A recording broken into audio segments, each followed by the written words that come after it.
Bangladesh association of international recruiting agencies বর্তমানে কার্যকর committee না থাকায় এক ধরনের প্রশাসনিক স্থবিরতায় রয়েছে সংগঠনটি।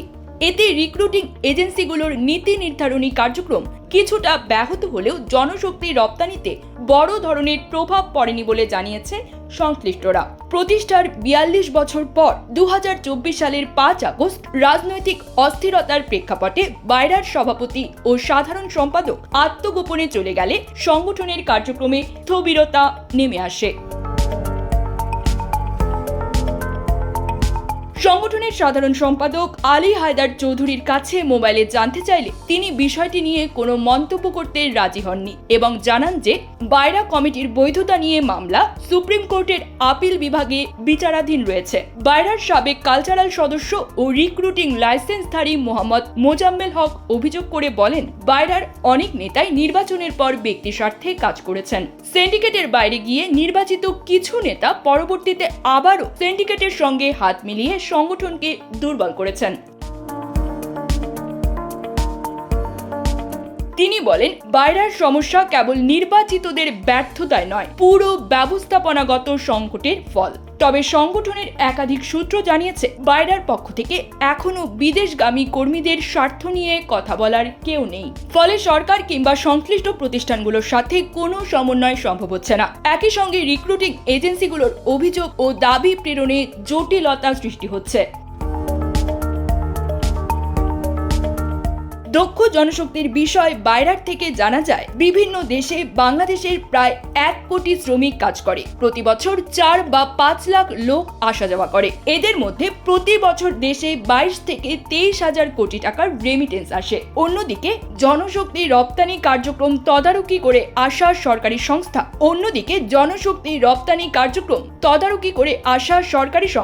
বিএমইটি অব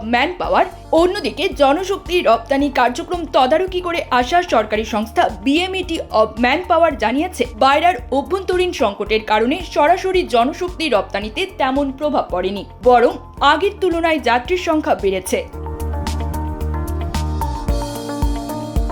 প্রতিষ্ঠানটির পরিচালক মামুন সর্দার বলেন, গত মাসে ১,০৫,২৮০ জন বিদেশে গেছেন কোনো জটিলতা ছাড়াই। তিনি বলেন, এখন মাত্র ৩ দিনের মধ্যে যাত্রীদের প্রক্রিয়াজাত কাগজপত্র সরবরাহ করা হচ্ছে। প্রবাসী কল্যাণ মন্ত্রণালয়ের অধীনে বাইরার সদস্যদের যুক্ত করে একটি টাস্ক ফোর্স কমিটি কাজ করছে, যারা সরকারি ও বেসরকারি ট্রেনিং সেন্টার তদারকি করছে। বিএমইটির তথ্য মতে বর্তমানে বিদেশে কাজ করছেন প্রায় ১ কোটি বাংলাদেশি শ্রমিক এবং প্রতি বছর প্রায় ২২ থেকে ২৩ হাজার কোটি টাকার রেমিটেন্স দেশে আসছে। যদি দক্ষ শ্রমিক রপ্তানির হার বাড়ানো যায়, তাহলে এই রেমিটেন্স ৫০ হাজার কোটি টাকা পর্যন্ত পৌঁছাতে পারে। এদিকে সরকারি ফ্রি রিক্রুটমেন্ট ফি পরিবর্তন হয়নি। সৌদি আরবে যেতে হলে ৫০০ টাকা এবং অন্যান্য দেশে ৪০০ টাকা জমা দিতে হয়। দালালদের দৌরাত্ম্য রোধে বিএমইটি এরিয়া কঠোর নজরদারির আওতায় রয়েছে বলেও জানানো হয়েছে। বাইরার প্রশাসনিক অচলাবস্থা একদিকে সংগঠনটির কার্যক্রমে ধাক্কা দিলেও সরকারের নিয়ন্ত্রণাধীন বিএমইটির সক্রিয়তা কিছুটা ভারসাম্য রক্ষা করছে। তবে মামলার নিষ্পত্তি না হওয়া পর্যন্ত রিক্রুটিং খাতে পূর্ণ গতিশীলতা আশা করা যাচ্ছে না। উভয় পক্ষের সমঝোতা এবং একটি কার্যকর কমিটি পুনর্গঠনে বাইরাকে আগের গতিতে ফিরিয়ে আনতে পারে বলে মনে করছেন সংশ্লিষ্টরা। আসলে এটা আমাদের জন্য খুবই দুঃখজনক একটা বিষয়। বাইরার গত যে কমিটি নির্বাচিত হয়েছে, তারা অ্যান্টি সিন্ডিকেট রোল করেই আসলে তারা বাইরাতে নির্বাচিত একটা প্যানেল জয়লাভ করেছে। সিন্ডিকেটের পক্ষে বিপক্ষ হিসেবে যারা নির্বাচিত হয়েছে তাদের মাত্র ৪ জন সদস্য ছিল। কিন্তু পরবর্তীতে দেখা যাচ্ছে যে এই ৪ জনের সাথে সম্পৃক্ত হয়ে বর্তমান ইসি কমিটি যারা আছে মেজরিটি পার্সেন্ট তাদের অনুগত হয়ে গেছে।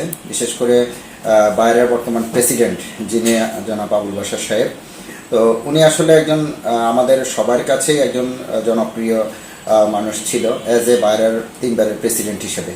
কিন্তু উনি বাইরাতে এবার নির্বাচিত হওয়ার পরে সিন্ডিকেটের সদস্যদের সাথে আপনার সম্পৃক্ত হয়ে যাওয়ার কারণে বাইরাটা আজকে এক ধরনের ধ্বংসের মুখে। এটার মূল কারণ ওনার অসহযোগিতা, ওনার বাইরের সদস্যদের কল্যাণে যেভাবে কাজ করা উচিত সেই কাজটা উনি না করাতে সে ব্যক্তি স্বার্থ দেখার কারণে আজকে এই ধরনের পরিবেশটা হয়ে গেছে। তো একজন সংগঠনের প্রেসিডেন্ট যদি নিজে কারো কাছে বিক্রি হয়ে যায়, হ্যাঁ আপনারা জানেন ওনার একটা ভালো পরিচয় আছে, উনি আওয়ামী লীগের ঢাকা উত্তরের যুবলীগের সভাপতি ছিলেন, দলীয়ভাবে ওনার প্রভাব ছিল, নির্বাচনেও প্রভাব ছিল। যাই হোক, তারপরে আমরা সদস্যরা, যেহেতু উনি আগে দ্বীপের বাইরের এক্স প্রেসিডেন্ট ছিল, সেই হিসেবে আমরা ওনাকে মূল্যায়ন করে আমরা সবাই ওনাকে ভোট দিয়ে নির্বাচিত করেছি। কিন্তু উনি নির্বাচিত হওয়ার পরে যে প্রতিশ্রুতিগুলো দিয়েছে, হ্যাঁ ওনার স্লোগান ছিল লাইসেন্স যার ব্যবসা তার, কিন্তু আসলে সেই স্লোগানের কোনো কার্যক্রম তিনি করেন নাই। বরং উনি নির্বাচিত হওয়ার পরে কিছুদিনের মধ্যেই উনি ওনার ছেলের লাইসেন্স সম্পৃক্ত হয় সিন্ডিকেটের সাথে। এছাড়া উনি আরও অনেকগুলো লাইসেন্স নিজে সম্পৃক্ত থেকে সিন্ডিকেটের আওতাভুক্ত হয়। পরবর্তীতে একটা সময় দেখা যাচ্ছে সিন্ডিকেটের মধ্যে দুটো পক্ষ হয়ে যায়, যাদের বিপক্ষে জনাব আবুল বাশার সাহেব নির্বাচিত হয়ে প্রেসিডেন্ট হয়েছেন। দেখা যাচ্ছে নির্বাচনের পরে উনি সে একেবারে মানে ওতপ্রোতভাবে তাদের অনুগত হয়ে গেছে, এমনকি তাদের অধীনস্থ হয়ে গেছে। এই ধরনের তার স্বভাব চরিত্র কার্যক্রমগুলো এরকম হয়েছে। বিশেষ করে মালয়েশিয়ার সিন্ডিকেটের বিষয়ে একটা আলোড়ন আছে যে শ্রমিকদের বিভিন্ন সুবিধা অসুবিধা যেখানে উনি কথা বলবে, যে এটা উনি দেখার, সেখানে উনি মানে এটা বিপক্ষে অবস্থান নিয়ে বরং উনি সিন্ডিকেটে সম্পৃক্ত হয়ে বরং এটা আরও আমাদের জন্য অনেক ক্ষতিকারক হয়ে গেছে, যার পরিপ্রেক্ষিতে আসলে বাইরের বর্তমান সব ধরনের কার্যক্রমগুলোই একেবারে স্থগিত হয়ে আছে।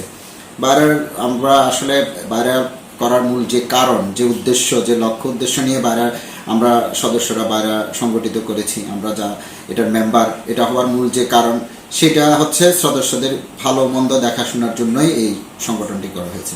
কিন্তু বস্তুতপক্ষে এটার বর্তমান যে প্রেক্ষাপটে আমরা যে কষ্ট পাচ্ছি, বিশেষ করে আমাদের বিবিধ প্রবলেম গুলা যেগুলো মন্ত্রণালয় থেকে বিভিন্ন চিঠি ইস্যু হয়, বিভিন্ন অভিযোগ হয়, বিভিন্ন সমস্যা নিয়ে আমরা বিএমইটি সম্মুখীন হতে হয়, আমাদের বিভিন্ন এমবেসিতে প্রবলেম হলে সেগুলো নিয়ে বাইরে কথা বলার, বাট এই ধরনের কোনো কিছু এখন বর্তমান আমরা মানে কোনোভাবেই করতে পারছি না। শুধুমাত্র বর্তমান যে কমিটি আছে এদের বলা যায় এক ধরনের ব্যক্তি স্বার্থের দিকে এরা তাকিয়ে আজকে ভাইরাটাকে একবারে ভঙ্গুর একটা ভাইরাতে পরিণত করেছে। এটার জন্য আসলে মানে বিষয়টা আসলে এত অল্প সময়ের মধ্যে এত কিছু তো বলা যায় না। মূল বিষয়টা হচ্ছে এই কমিটি অনৈতিকভাবে বারবার 3বার সময় বৃদ্ধি করেছে। সময় বৃদ্ধি করার পরে এটার বিপক্ষে বাইরের সদস্যরা আবার কোর্টে মামলা করেছে।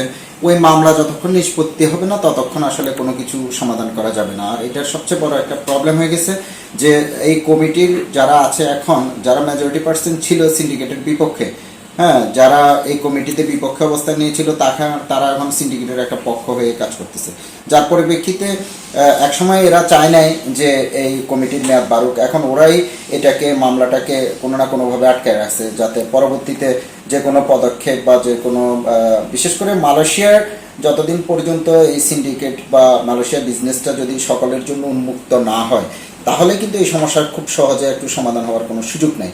এটা সমাধান করতে হলে আগে আপনাকে যে মামলা করেছে ওই মামলাগুলোর নিষ্পত্তি করতে হবে। আর এই মামলার জের ধরে যে নিজেদের মধ্যে বাইরের সদস্যদের মধ্যে ইতিমধ্যে অনেকের মধ্যে দ্বিধাদ্বন্দ্ব সৃষ্টি হয়েছে, যার জন্য দুইটা পক্ষ যতক্ষণ পর্যন্ত একমত হবে না ততক্ষণ আসলে বাইরে আগের জায়গায় ফিরে আসা খুবই দুষ্কর।